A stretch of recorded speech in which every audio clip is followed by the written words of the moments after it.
السلام علیکم دوستو، کیسے ہیں سب؟ امید ہے خیریت سے ہوں گے۔ تو دوستو آج ہم بات کریں گے سلطنت عثمانیہ کے ایک خلیفہ کا عشق رسول صلی اللہ علیہ وسلم کا واقعہ جو آپ کا ایمان تازہ کر دے گا۔ جاننے کے لیے ویڈیو کو اینڈ تک دیکھیں، اور جنہوں نے میرا چینل سبسکرائب نہیں کیا وہ ضرور کریں تاکہ اسی طرح ہسٹری سے متعلق آپ کے نالج میں اضافہ ہوتا رہے۔ تو چلیے دوستو ویڈیو شروع کرتے ہیں۔ حضرت ابو ہریرہ رضی اللہ تعالیٰ عنہ بیان کرتے ہیں کہ حضرت صلی اللہ علیہ وسلم نے فرمایا، جو شخص بھی مجھ پر سلام بھیجے گا اس کا جواب دینے کے لیے اللہ تعالیٰ میری روح کو واپس لوٹا دے گا تاکہ میں اس کے سلام کا جواب دے سکوں۔ اس حدیث کو پڑھ کر سوشل میڈیا پر سلطنت عثمانیہ کے خلیفہ عبدالحمید ثانی پر بنائے جانے والے ایک ترک ڈرامے کا وائرل کلپ یاد آیا، جس میں انتہائی حساس طریق پر ایک ایسے واقعے کی منظر کشی کی گئی ہے جس میں درود شریف کے ورد کی اہمیت کا اندازہ ہوتا ہے۔ اس واقعے کے متعلق یہ بیان کیا جاتا ہے کہ یہ ایک حقیقی واقعہ ہے۔ عبدالحمید ثانی 31 اگست 1876 سے 27 اپریل 1909 تک خلافت عثمانیہ کی باغ دوڑ سنبھالنے والے سلطان تھے۔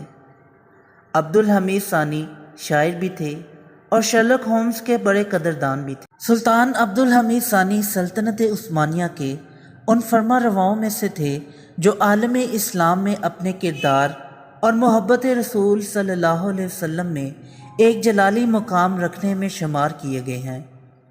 ایک بار سلطان عبدالحمید ثانی کی رعایا میں سے ایک شخص اس کے محل میں اس بات کا مدعی بن کر آتا ہے کہ سلطان وقت اس کا مقروض ہے۔ بادشاہ کے عملہ نے اس کو کچھ دے دلا کر رخصت کرنا چاہا، لیکن اس نے سلطان سے ملے بغیر جانے سے انکار کر دیا۔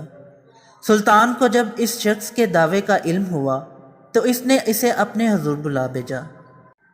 وہ شخص نہایت تعظیم سے دست بستہ سلطان عبدالحمید کے دربار میں حاضر ہوا۔ سلطان نے کہا، ہمیں اپنا مسئلہ بتاؤ۔ سائل نے کہا، جہاں پناہ آپ پر میرا کچھ ادھار ہے۔ سلطان نے پوچھا، میں تمہارا کیسے مقروض ہو گیا؟ سائل نے کہا، جہاں پناہ میں ایک تاجر تھا اور میرا دیوالیہ نکل گیا۔ میں پوری طرح قرضہ میں پھنس گیا۔ میں روزانہ سونے سے پہلے اللہ سے دعا کرتا ہوں۔ میں نے کل رات خواب میں ہمارے نبی صلی اللہ علیہ وسلم کی زیارت کی ہے۔ اتنا کہنے کے بعد سائل کے چہرے پر ایسے آثار واضح ہوئے کہ اب وہ کوئی بہت بڑی بات کہنے جا رہا ہے۔ اس نے دبی دبی آواز میں یکدم ہمت سے اپنا معافی ضمیر بیان کرتے ہوئے کہا کہ آقا رسول صلی اللہ علیہ وسلم نے مجھے فرمایا کہ میرے حمید سے کہو کہ وہ روزانہ رات کو مجھ پر درود اور سلام بھیج کر یاد کرتا ہے، لیکن کل وہ مجھ پر درود بھیجنا بھول گیا۔ اس کے پاس جاؤ اور اسے اپنا مسئلہ بتاؤ۔ اس کا اتنا کہنا تھا کہ دربار میں سکوت چھا گیا۔ حب رسول صلی اللہ علیہ وسلم میں فنا اس عاشق رسول سلطان کی محبت سے پورا دربار آگاہ تھا۔ خدشہ ہوا کہ ایسی بات کرنے پر کہیں سلطان سائل کی گردن نہ اڑا دے۔ سلطان کے چہرے پر پریشانی اور فکر مندی کے آثار ظاہر ہوئے، اور وہ گزری رات کے سارے واقعات ذہن میں ایک فلم کی طرح چلنے لگے، اور اچانک وہ تذبذب اور تڑپتی مچھلی کی طرح اپنی کرسی سے کھڑے ہوئے اور کانپتی اور دلداز آواز میں دریافت فرمایا کہ کیا فرمایا میرے آقا نے؟ سائل نے کہا، میرے حمید، ابھی اتنا ہی کہا تھا کہ سلطان نے اپنا ہاتھ کھڑا کر کے اسے چپ رہنے کا اشارہ کیا۔ سلطان کا ہاتھ اپنے دائیں طرف گیا اور ایک سکوں کی تھیلی فوراً سائل کی جانب بڑھائی اور کہا، یہ قبول کرو۔ ابھی سائل نے تھیلی پکڑی ہی تھی کہ سلطان نے کہا، لیکن ایک بار پھر سے بتاؤ کیا فرمایا تھا میرے آقا نے؟ سائل نے کہا، میرے حمید، ابھی اتنا ہی کہا تھا کہ سلطان نے پھر اپنا ہاتھ کھڑا کر کے اسے چپ رہنے کا اشارہ کیا۔ سلطان نے پھر ایک تھیلی اس کی طرف بڑھاتے ہوئے کہا، یہ بھی رکھو۔ ابھی سائل نے تھیلی پکڑی ہی تھی کہ سلطان نے کہا کہ خدارہ ایک بار پھر سے بتاؤ کیسے مخاطب کیا میرے آقا نے؟ یہ سلسلہ کئی بار جاری رہا۔ جب سائل میرے حمید کے الفاظ ادا کرتا، سلطان اسے روک کر گہرے سانس لیتے اور فرط جذبات اس کے چہرے پر عیاں ہو جاتے۔ ایسا محسوس ہوتا تھا کہ سلطان آج ساری سلطنت اسے لٹا دے گا۔ سارا دربار اشکبار نظروں سے محو نظارہ تھا کہ ایک عاشق رسول صلی اللہ علیہ وسلم اپنے عشق کے اظہار میں اپنی ساری جاہ و حشمت لٹانے کو تیار ہے، یہاں تک کہ وزیر خاص پاشا کو اس عشق اور معشوق کی محبت کے حصار میں مداخلت کرنا پڑی۔ وہ سلطان کو براہ راست مخاطب کر کے تو منع نہیں کر سکتا تھا۔